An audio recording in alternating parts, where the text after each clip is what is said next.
लोकसभा चुनाव के दूसरे चरण की बिसात बिछ चुकी है। नेता अपनी बात जनता तक पहुंचा चुके हैं और अब बारी मतदाताओं की है। उनके पास 40 से 45 घंटे का वक्त ये तय करने के लिए है कि उसे किसे वोट करना है। दूसरे चरण में छत्तीसगढ़ की हाई प्रोफाइल राजनांदगांव समेत महासमुंद सीट दांव पर लगी है, तो मध्य प्रदेश की 6 सीटों पर भी फैसला होगा।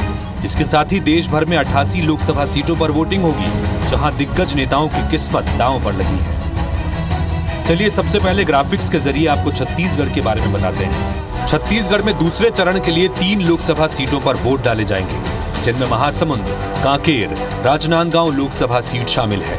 राजनांदगांव में इस बार कुल 15 प्रत्याशी मैदान में हैं, वहीं कांकेर में 9 प्रत्याशी चुनाव लड़ रहे हैं। महासमुंद लोकसभा सीट पर 17 प्रत्याशियों के बीच मुकाबला होगा।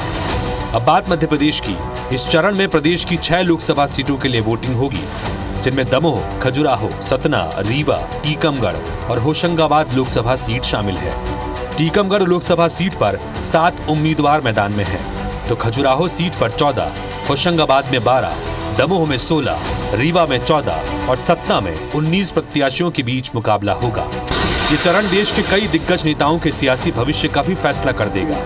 इस चरण में कांग्रेस नेता राहुल गांधी, बॉलीवुड की ड्रीम गर्ल हेमा मालिनी, रामायण में राम का किरदार निभाने वाले अरुण गोविल, पूर्व सीएम भूपेश बघेल, वीडी शर्मा, संतोष पांडे, ओम बिरला, नवनीत राणा, महेश शर्मा, प्रहलाद जोशी और शशि थरूर की किस्मत का फैसला ईवीएम में कैद हो जाएगा।